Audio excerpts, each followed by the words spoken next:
அனைவருக்கும் வணக்கம். இன்றைய தினமணி செய்தித்தாள்ல என்ன செய்திகள் இருக்கு அப்படின்னு சொல்லி பார்ப்போம். முதல்ல பார்த்தீங்கன்னா, இன்றைய திருக்குறள். திருக்குறள்ல என்ன குடுத்திருக்காங்கன்னா, "சிற்றினம் அஞ்சும் பெருமை சிறுமைதான் சுற்றமாச் சூழ்ந்து விடும்" அப்படின்னு சொல்லி குடுத்திருக்காங்க. "பெரியோரின் இயல்பு சிற்றினத்தை அஞ்சி ஒதுக்கும்.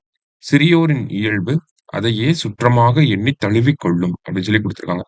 ஸோ, ஆ பெரியோர் இருக்காங்க. ஓகேங்களா? நல்ல மூத்தவர்கள், அ கை தேர்ந்தவர்கள் இவங்கலாம் இருக்காங்க இல்லையா? இவங்கலாம் சிற்றினம் இருக்கக்கூடிய அதாவது ஒரு ஸ்மால் மைண்ட் செட் இருக்கக்கூடிய பீப்பிள வந்து ஒதுக்கிருவாங்க. ஆனா, ஸ்மால் மைண்ட் செட் இருக்கக்கூடிய பீப்பிள் தான் அவங்களுக்கு ரிலேட்டடா இருக்கக்கூடிய பீப்பிளோடயே இருப்பாங்க அப்படிங்கிற மாரி சொல்றாரு. சரிங்களா? திருக்குறள் எண் 451 அதிகாரம் சிற்றினம் சேராமை. அடுத்தது நேத்து எல்லாருமே பார்த்திருப்பீங்க இந்த ஒரு விஷயத்த. என்னன்னா, கீழடியிலிருந்து ஒரு கிடைக்கப்பெற்ற ஒரு மண்டை ஓடு அத வந்து அதுக்கு வந்து ஒரு ஃபேசியல் ஃபீச்சர்ஸ வந்து குடுத்திருந்தாங்க. இல்லையா? எப்படி அந்த கீழடியில வாழ்ந்த மனிதர்கள், அவங்களுடைய முக அமைப்பு எப்படி இருந்திருக்கும்? அப்படிங்கிறத அ நமக்கு செய்தியா வெளியிட்டிருந்தாங்க. அந்த ஒரு விஷயத்த தான் இங்க குடுத்திருக்காங்க. சரியா? கீழடியில கிடைக்கப்பெற்ற மண்டை ஓடு ஒன்று. அது வந்து பார்த்தீங்கன்னா, கிட்டத்தட்ட 2500 ஆண்டுகளுக்கு முன்பு வாழ்ந்த மனிதர்களுடைய கீழடியில வாழ்ந்த மனிதர்களுடைய மண்டை ஓடாக இருக்கு.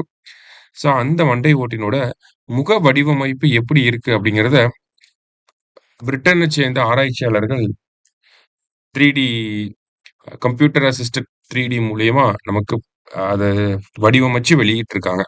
சரிங்களா? அது யாரு? எந்த நிறுவனம் பண்ணாங்க? அப்படிங்கிறத தான் நமக்கு கேட்பாங்க. எந்த கல்வி நிறுவனம் அப்படின்னு சொல்லி பார்த்தீங்கன்னா, லிவர்பூல்ல இருக்கக்கூடிய ஜான் மூர்ஸ் பல்கலைக்கழகம் தான் இத பண்ணியிருக்காங்க. சரியா? ஜான் மூர்ஸ் யுனிவர்சிட்டி எங்க இருக்கு அப்படின்னா, லிவர்பூல். லிவர்பூல் எங்க இருக்கு அப்படின்னா, நமக்கு இங்கிலாந்துல இருக்கு. ஓகேங்களா? ஃபுட்பால் பார்க்கிறவங்களுக்கு தெரியும். இந்த லிவர்பூல் அதெல்லாம். கீழடியில கிடைக்கப்பெற்ற இந்த மண்டையோட ஒரு முக வடிவமைப்பு குடுத்தது யாருன்னா, ஜான் மூர்ஸ் யுனிவர்சிட்டி அப்படிங்கிறத நம்ம ஞாபகம் வச்சுக்கணும். சரிங்களா? முக்கியமான விஷயம் கேட்கறதுக்கு வாய்ப்புகள் இருக்கு. அடுத்தது, இந்தியாவில் மஞ்சள் ஏற்றுமதி இலக்கு $100 கோடி அப்படின்னு சொல்லி குடுத்திருக்காங்க. அதாவது நேத்து பார்த்தீங்கன்னா, இந்தியாவுடைய மஞ்சள் வாரியம் நேஷனல் டர்மரிக் போர்ட் அப்படிங்கிறது எங்க கொண்டு வந்திருக்காங்க? எங்க எஸ்டாப்ளிஷ் பண்ணியிருக்காங்க அப்படின்னு சொல்லி பார்த்தீங்கன்னா, தெலுங்கானா மாநிலத்தில எஸ்டாப்ளிஷ் பண்ணியிருக்காங்க. ஓகேவா? தெலுங்கானால எங்க அப்படின்னு சொல்லி பார்த்தீங்கன்னா, நிசாமாபாத் அப்படிங்கிற பகுதியில இந்த தேசிய மஞ்சள் வாரியம் அப்படிங்கிறது ஏற்படுத்தப்பட்டிருக்கு. சரியா? இதனுடைய முதல் தலைவராக யார் வந்திருக்காங்கன்னா, பல்லே கங்கா ரெட்டி அப்படிங்கிறவர். சரிங்களா? இவர் தான் வந்து முதல் தலைவராக வந்திருக்காரு.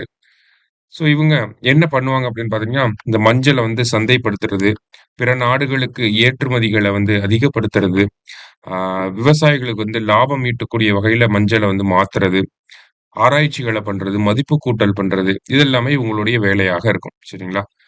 ஸோ, அந்த மஞ்சள் அப்படிங்கிற அந்த பொருளுடைய ஏற்றுமதி இலக்காக 2030ஆம் ஆண்டுக்குள்ள $100 கோடி அளவுக்கு மஞ்சள் ஏற்றுமதிய இந்தியா பண்ணியிருக்கணும் அப்படிங்கிற ஒரு ஒரு டார்கெட்டையும் வந்து நேத்து அனவுன்ஸ் பண்ணியிருக்காங்க. ஓகேவா?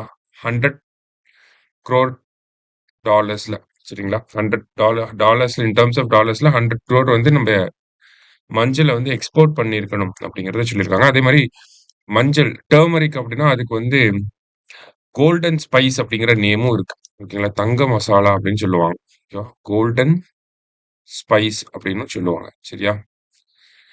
இன்னைக்கு செய்தித்தாள்ல இருந்து முக்கிய செய்திகள பார்த்திருக்கோம். நன்றி.